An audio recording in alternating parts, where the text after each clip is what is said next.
नमस्कार दोस्तों, मैं करणी प्रताप माँ करणी स्टेनो क्लासेस में आप सभी का हार्दिक स्वागत करता हूँ। तो जैसा कि दोस्तों मैं आप सभी के बीच रोजाना हाईकोर्ट स्पेशल डिक्टेशन लेकर उपस्थित होता हूँ, सेम वैसी डिक्टेशन मैं आज आपके बीच लेकर आया हूँ, जिसमें कि 3 डिफरेंट पैराग्राफ और तीनों का कंटेंट अलग अलग है। तो दोस्तों वीडियो पर आने से पहले आप हमारी वीडियो को लाइक, कमेंट और शेयर करना बिल्कुल भी ना भूलें।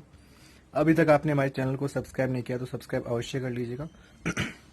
नीचे जो बेल आइकन दिया वो प्रेस कर ले ताकि हमारी अपकमिंग नोटिफिकेशन जल्द से जल्द आपके पास पहुंचती रहे।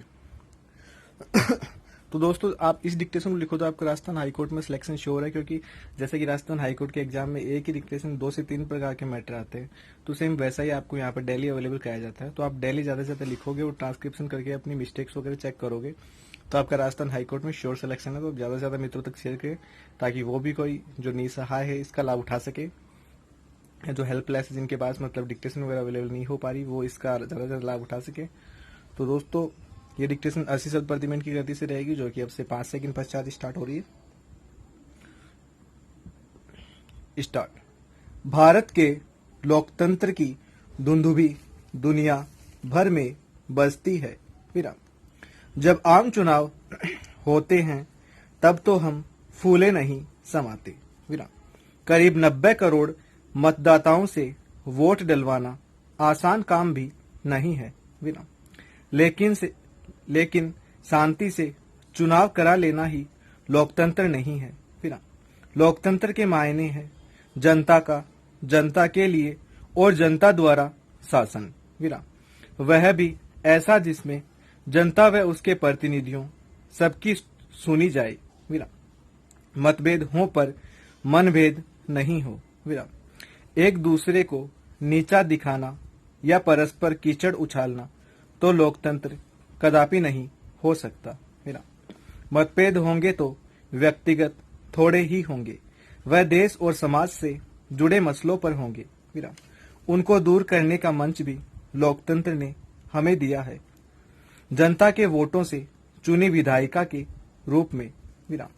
वहां बैठो वह मतभेद दूर करो। विराम। और यदि वहां भी वह दूर न हो तब बहुमत से निर्णय का रास्ता हमारे पास है, लेकिन वह आखिरी रास्ता है। विराम। लगता है इन दिनों यही रास्ता हमारे राजनीतिक दलों को सबसे ज्यादा सुहा रहा है। विराम। जो जहां सत्ता में है वहां अपनी मन मर्जी चला रहा है। विराम। केंद्र में भी और राज्य में भी।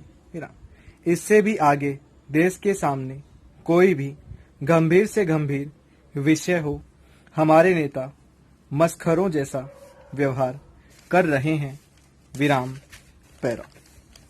दयानंद सरस्वती का जन्म 1824 ईस्वी में गुजरात के काठियावाड़ की मोरवी रियासत के टंकार नामक छोटे से शहर में संपन्न ब्राह्मण अंबाशंकर के घर में मूल शंकर का जन्म हुआ, जो आगे चलकर दयानंद के नाम से विख्यात हुआ। 14 वर्ष की उम्र तक उन्होंने वेदों का ज्ञान प्राप्त कर लिया। इसी समय एक दिन शिवरात्रि को अंबाशंकर बालक मूल शंकर को शिव मंदिर लेकर गए। रात भर सभी लोग शिव पूजा एवं भजन कीर्तन करने लगे। अर्धरात्रि के समय सभी लोगों की आंखें लग गई, लेकिन बालक मूल शंकर अभी भी जाग रहा था। उसने देखा कि एक चूहा शिवलिंग पर चढ़कर उस पर चढ़ाया गया प्रसाद खा रहा है। इस दृश्य को देखकर बालक के मन में विचार आया कि यदि शिव एक चूहे से अपनी रक्षा करने में असमर्थ है तो वे भगवान नहीं है। उपयुक्त घटना दयानंद के जीवन में महान परिवर्तन लाने वाली सिद्ध हुई। इस घटना के 5 वर्ष बाद दयानंद ने के चाचा की मृत्यु हो गई। इससे वे काफी दुखी हुए। जब उनके पिता उनकी शादी की तैयारी करने लगे तो उन्हें वैराग्य हो गया और वे घर छोड़कर चले गए। 1845 से 1860 तक वे भारत के विभिन्न भागों में साधु बनकर घूमते रहे। विराम पैरा। ऐसी पीढ़ी के लोगों के तेवर कुछ वर्ष पूर्व अलग ही थे, जिनका जन्म 1980 के दशक की शुरुआत में और 1990 के दशक के मध्य में हुआ था। एक तरह से ये वे लोग थे जो नई सदी की शुरुआत में युवा हुए। उनका विद्रोही स्वभाव ही उनकी पहचान था। लेकिन जैसे जैसे अब वे अधेड़ता की ओर अग्रसर हो रहे हैं, अपने माता पिता की छत्र छाया से बाहर नहीं निकल पा रहे। ऐसा करना उनके लिए उनकी पूर्ववर्ती पीढ़ी की अपेक्षा काफी कठिन होता जा रहा है। आधारभूत समस्या यह है कि नई सदी की यह पीढ़ी कोई बहुत अधिक धनोपार्जन भी नहीं कर पा रही है। वे लोग जो करीब 35 वर्ष की उम्र के आसपास हैं, उनकी औसत घरेलू आय को यदि मुद्रास्फीति के अनुसार समायोजित कर देखें तो यह आय कम ही हुई है। विशेष तौर पर उन अमेरिकियों की अपेक्षा जो उम्र में इस वर्ग से कुछ बड़े हैं।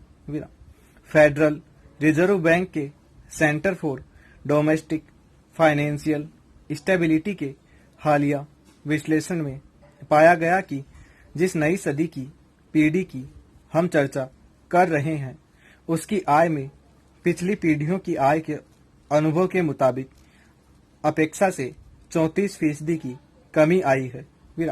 यह अंतर बिना स्नातक की डिग्री के जीवन यापन करने वालों के लिए काफी बड़ा था।